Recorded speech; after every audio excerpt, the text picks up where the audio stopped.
Hi hello welcome back to our channel. Welcome back to one more vlog. So ఈరోజు vlog ఏంటి అంటే ఏ random day in my life అనమాట.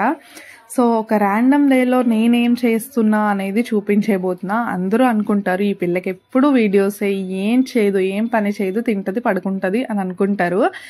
కానీ నేనైతే ఒక విమెన్ ఏం చేయాలి ఇంట్లో ఉన్నప్పుడు, లేదంటే ఒక ఫ్యామిలీ లీడ్ చేస్తున్నప్పుడు ఏం చేయాలి అనేది నేను అన్నీ కూడా చేస్తూ ఉంటాను. చేయాల్సి ఉంది కూడా నాకైతే. సో అవన్నీ కూడా చేస్తూ ఉంటాను. ఏం చేస్తాను అనేది లాస్ట్ వరకు వీడియో స్కిప్ చేయకుండా చూసేయండి. అండ్ మోర్ ఓవర్ ఈరోజు వీడియోలో ఒక ఇంపార్టెంట్ టాపిక్ కోసం కూడా చెప్పేయబోతున్నా.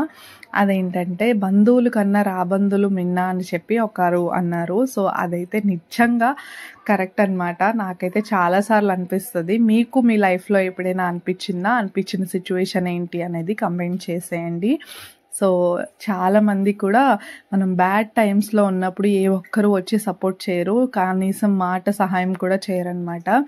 అదే మనల్ని ఇంకా డిస్కరేజ్ చేస్తూ ఉంటారు. కానీ గాడ్ అనేవాడు ఉంటాడు. నిజంగా గాడ్కి కూడా మనస్సాక్షి అనేది ఉంటుంది కదా. మనుషులకే మనస్సాక్షి ఉన్నప్పుడు గాడ్కి ఉండదా చెప్పండి. సో గాడ్ కూడా మనకి హెల్ప్ చేస్తూ ఉంటారు. అండ్ టైం విల్ డిసైడ్ అసలు వాట్ హ్యాపెండ్ అనేది కూడా టైం అనేది మనకి డిసైడ్ చేస్తూ ఉంటుంది. ప్రతి ఒక్కరి లైఫ్లో బ్యాడ్ టైమ్స్ గుడ్ టైమ్స్ ఉంటూనే ఉంటాయి. ప్రతి ఒక్కరి సిచ్యువేషన్ కూడా ఇదే అవుతుంది. నా ఒక్క సిచ్యువేషన్ లేదంటే వేరే వాళ్ళ ఒక్క సిచ్యువేషనే ఇది అని నేను చెప్పను. కానీ ప్రతి ఒక్కరికి కూడా ఒక గుడ్ టైం ఉంటుంది, ఒక బ్యాడ్ టైం కూడా ఉంటుంది. రెండింటిని ఈవెన్గా ఫేస్ చేయాలి. మనకి ఏ ఒక్కరు కూడా సపోర్ట్ చేయరు. మా ఫ్యామిలీని కూడా చాలామంది ఎగతాళి చేసిన వాళ్ళు ఉన్నారు, ఇప్పటికీ చేస్తూనే ఉన్నారు. బట్ మేము ఇంకా అలా నిలబడ్డామంటే కేవలం గాడ్స్ గ్రేస్ అనమాట. కేవలం గాడ్స్ గ్రేస్. నేను ఇంతకన్నా ఏం చెప్పలేను. కానీ ప్రతి ఒక్క సిచ్యువేషన్లో రియలైజ్ అవుతారు. ఆ రియలైజ్ అయ్యే సిచ్యువేషన్ రావాలి, రిగ్రెట్ ఫీల్ అవ్వాలి అని అయితే నేను కోరుకుంటా. అంతేగాని అంతకు మించి వాళ్ళ కోసం కానీ నేను ఇంకేం కోరుకోను.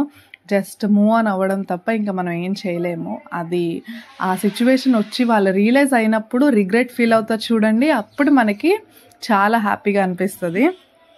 సో అదనమాట. సో ఏదేదో చెప్తున్నానని అనుకోకుండా ఈరోజైతే నా డే అంతా ఇదనమాట. సో అందరూ నాన్ వెజ్ తింటున్నారా? మేమైతే తిని చాలా డేస్ అవుతుంది. ఎప్పుడు తెచ్చుకున్నా ప్రాన్స్, ఫిష్ కర్రీ, ఇంతకు మించి ఏం చేయట్లేదు. సో చికెన్ అయితే కంప్లీట్గా తినడమే మానేసాం guys. That's for the vlog.